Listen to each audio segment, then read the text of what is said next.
तो आज हमारे पास बिहार के मुंगेर शहर से 5 जुलाई 2025 की कुछ खबरें हैं। जानकारी कई जगह से है, जैसे प्रभात खबर, हिंदुस्तान और कुछ सरकारी घोषणाएं भी हैं। हमारा मकसद है इन अलग अलग खबरों को जोड़कर देखना कि भाई उस दिन मुंगेर में क्या चल रहा था, माहौल कैसा था। चलिए इनको जरा खोल कर देखते हैं। हाँ बिल्कुल। और देखिए ये दिलचस्प है कि ये सब घटनाएं कुछ दुखद, कुछ रोजमर्रा के मुद्दे, कुछ सरकारी पहले, ये सब एक ही दिन एक ही शहर में हो रही हैं।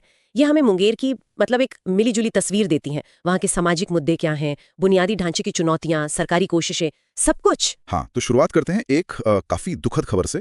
प्रभात खबर के मुताबिक एक 20 साल की महिला ने जहर खा लिया।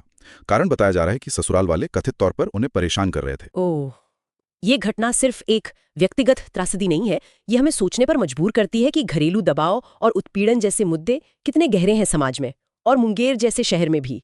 ये वहाँ मौजूद सहायता तंत्र पर भी सवाल उठाता है ना? क्या मदद मिलना आसान है? सही कहा, सोचने वाली बात है। और उसी दिन एक और हादसा हुआ। मुंगेर के फरदा इलाके में NH80 पर एक 40 साल के व्यक्ति सुधाकर मंडल, उनकी मौत हो गई। किसी अनजान गाड़ी ने टक्कर मार दी, गाड़ी का पता नहीं चला। ये हिट एंड रन, देखिए ये सिर्फ सड़क सुरक्षा की बात नहीं है, ये बुनियादी ढांचे और कानून व्यवस्था की तरफ भी इशारा करता है, खासकर NH80 जैसी अहम सड़क पर। और जब गाड़ी अज्ञात हो तो फिर न्याय मिलना और मुश्किल हो जाता है। ये दिखाता है कि निगरानी और प्रबंधन कितना जरूरी है। बिल्कुल। अब जरा शहर के अंदर की बात करें। बटा चौक के साइकिल पट्टी गली में दुकानदार थोड़े परेशान थे। उनकी शिकायत थी कि फल और सब्जी वाले जो हैं वो रास्ते पर कब्जा कर लेते हैं, अतिक्रमण कर लेते हैं। इससे ग्राहकों और बाकी दुकानदारों को दिक्कत हो रही थी। ये अतिक्रमण वाली समस्या तो बहुत आम है शहरी इलाकों में, लेकिन मुंगेर के संदर्भ में देखें तो ये दिखाता है कि कैसे मतलब आजीविका कमाने की जरूरत और सार्वजनिक जगह के प्रबंधन के बीच एक खींचतान चलती रहती है।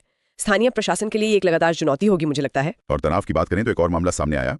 हिंदुस्तान अखबार ने रिपोर्ट किया है, मुंगेर के नया गांव इलाके में जमीन का कोई विवाद था। उसमें क्लर्क ने शिकायत दर्ज कराई है कि उन्हें धमकी मिली है और रंगदारी मांगी जा रही है। अच्छा, देखिए कैसे एक जमीन का विवाद जो आमतौर पर सिविल मामला होता है वो रंगदारी जैसे आपराधिक मामले में तब्दील हो सकता है। जहां विकास हो रहा हो, जमीन की कीमतें बढ़ रही हो, वहां ऐसे झगड़े बढ़ते हैं।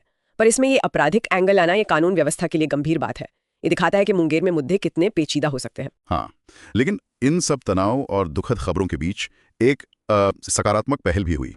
बिहार सरकार ने एक कार्यक्रम शुरू किया है, मशाल। इसका मकसद है खेल प्रतिभाओं को खोजना, उन्हें पहचानना। इसके लिए 5 से 8 जुलाई तक ब्लॉक स्तर पर प्रतियोगिताएं होनी थी। हाँ, ये अच्छी पहल है। देखिए एक तरफ शहर रोज की चुनौतियों से जूझ रहा है, हादसे हैं, झगड़े हैं, वहीं दूसरी तरफ सरकार इस तरह युवाओं को मंच देने की कोशिश कर रही है, उनकी ऊर्जा को सही दिशा देने की। ये दिखाता है कि वर्तमान की समस्याओं के साथ साथ भविष्य पर भी ध्यान है। शायद ये उन सामाजिक तनावों को कम करने का एक तरीका भी हो। तो अगर हम इन सब अलग अलग खबरों को एक साथ रखें, वो दुखद घटना, वो सड़क हादसा, अतिक्रमण का मुद्दा, जमीन विवाद और फिर ये खेल कार्यक्रम, तो क्या तस्वीर उभरती है? एक ही दिन में व्यक्तिगत दुख भी है, नागरिक तनाव भी और विकास की कोशिशें भी। बिल्कुल, यही तो मुंगेर की या शायद किसी भी ऐसे शहर की उस एक दिन की कहानी है। जटिल है, बहुस्तरीय है, यहाँ सामाजिक मुद्दे हैं, बुनियादी जरूरतों की जरूरतें हैं, रोजमर्रा के संघर्ष हैं और भविष्य की उम्मीदें भी हैं। सब एक साथ चल रहा है। अंत में एक सवाल मेरे मन में आ रहा है और शायद सुनने वाले भी सोचें, जब एक ही दिन इतनी अलग अलग चीजें हो रही हों, तत्काल संकट भी हैं, रोज के मुद्दे भी हैं और भविष्य के कार्यक्रम भी, तो स्थानीय समुदाय और प्रशासन के लिए प्राथमिकता तय करना कितना मुश्किल होता होगा। मतलब संसाधनों का, ध्यान का बंटवारा कैसे होता होगा, तात्कालिक जरूरतों और भविष्य के निर्माण के बीच संतुलन कैसे बनता होगा, ये एक बड़ा सवाल है।